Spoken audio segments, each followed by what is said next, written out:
वैसे सीधे तौर पर प्रधानमंत्री नरेंद्र मोदी के संदेश का मतलब यही है कि कोरोना वैक्सीन आपकी इम्यूनिटी बढ़ाएगा और इस जंग में आपको बाहुबली बनाएगा। पर प्रधानमंत्री के इस संदेश के पीछे भी कुछ छिपा है। देखा जाए तो विपक्ष वैक्सीन को लेकर बहुत सारे सवाल खड़े कर चुका है। हालांकि कुछ नेता तो ऐसे जिन्होंने अभी तक वैक्सीन लगवाई ही नहीं है। तो क्या प्रधानमंत्री का निशाना उनकी तरफ था? इस रिपोर्ट में समझिए।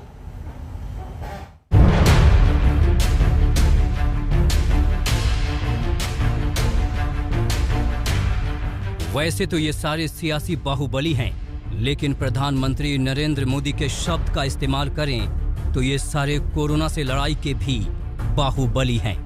महामारी से जंग में इन्हें वैक्सीन का कवच मिल चुका है। मगर इन सियासी बाहुबलियों के बीच कुछ चेहरे नजर नहीं आते। ये वो चेहरे हैं जिनसे उनके विरोधी अक्सर सवाल करते हैं कि वो वैक्सीन कब लगवाएंगे। अब किसी को ना वैक्सीनेशन सेंटर जाना है, ना खुद वैक्सीन लगवाना है, तो इस तरह की बातें करने में तो उसको कोई कुछ जाता नहीं है। लेकिन अफवाहें और आशंकाएं फैलाने का काम बंद होना चाहिए और बंद करना चाहिए। इस तरह से कोई फायदा नहीं उनको। क्या राहुल गांधी जी ने वैक्सीन ले लिया है? Rahul Gandhi, are you vaccinated? क्या प्रियंका वाड्रा जी ने वैक्सीन ले लिया है? Priyanka ji, are you vaccinated? Robert Vadra vaccinated हैं या नहीं है? बिकॉज जो कांग्रेस की फर्स्ट फैमिली है, क्या ये फर्स्ट फैमिली वैक्सीनेटेड है या नहीं है? ऐसे में प्रधानमंत्री नरेंद्र मोदी का ताजा बयान इन नेताओं से सवाल भी है जो वैक्सीन की कमी पर सरकार को घेरते हैं, लेकिन खुद अब तक वैक्सीन नहीं लगवाई है।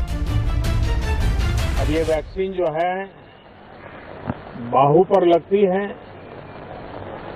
और जब वैक्सीन बाहू पर लगती है तो आप बाहुबली बन जाते हैं।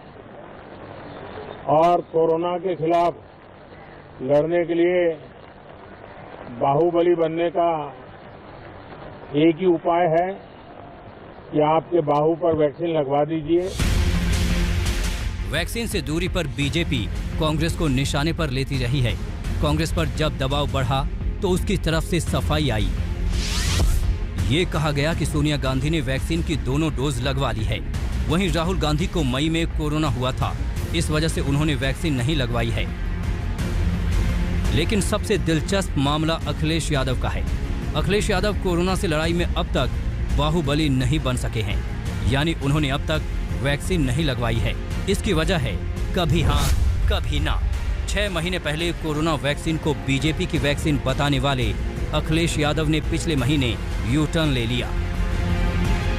जिस सरकार ने ताली थाली और हेलीकॉप्टर उड़ाए हों अस्पतालों पे, क्या जरूरत है इतनी बड़ी चेन की? क्यों वैक्सीन की क्या जरूरत है? हम लोग आप सब बिना मास्क के बैठे हुए हैं यहाँ। ये केवल कोविड उनके लिए, विपक्ष के लिए कि कोई कार्यक्रम न कर ले विपक्ष, और ये चलाएंगे इसी के बहाने महंगाई, इसी के सामने बेरोजगारी, इसी से अन्याय छिपाएंगे अपना।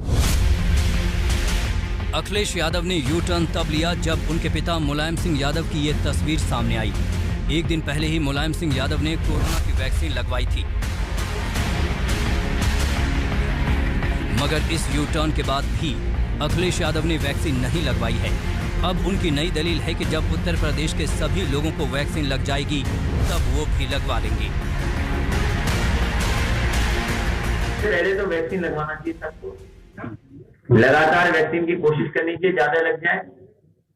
तीसरी लहर आएगी नहीं आएगी सरकार और एक्सपर्ट जानते होंगे, लेकिन अगर कोई समाधान है अगर आज तो वो वैक्सीन है। तो वैक्सीन की तैयारी कितनी है और अस्पताल की तैयारी हम लोगों ने आपने देखी थी। अगर तीसरी लहर आती है उसके लिए अस्पताल तैयार रखने चाहिए सरकार।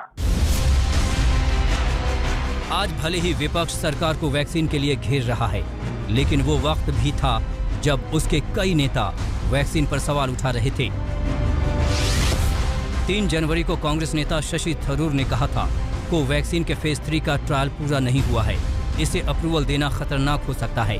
जनवरी में ही कांग्रेस नेता आनंद शर्मा ने कहा था पहले फ्रंटलाइन वर्कर्स को वैक्सीन लगेगी, ऐसे में अनिवार्य प्रोटोकॉल का पालन न करने के लिए स्वास्थ्य मंत्रालय को कारण बताना चाहिए। यही नहीं, विपक्षी नेता ये भी कह रहे थे कि प्रधानमंत्री, केंद्रीय मंत्री और बीजेपी शासित राज्यों के मुख्यमंत्री वैक्सीन क्यों नहीं लगवा रहे। आखिरकार इन नेताओं ने वैक्सीन लगवाई और तब विपक्ष पर भ्रम फैलाने का आरोप लगाया। जिसकी वजह से लोग वैक्सीन लगवाने से हिचक रहे थे। लेकिन दूसरी लहर के बाद सब कुछ बदल गया। वैक्सीन की मांग बढ़ गई और अब वही विपक्षी नेता वैक्सीन की किल्लत पर सवाल उठा रहे हैं। आज तक ब्यूरो।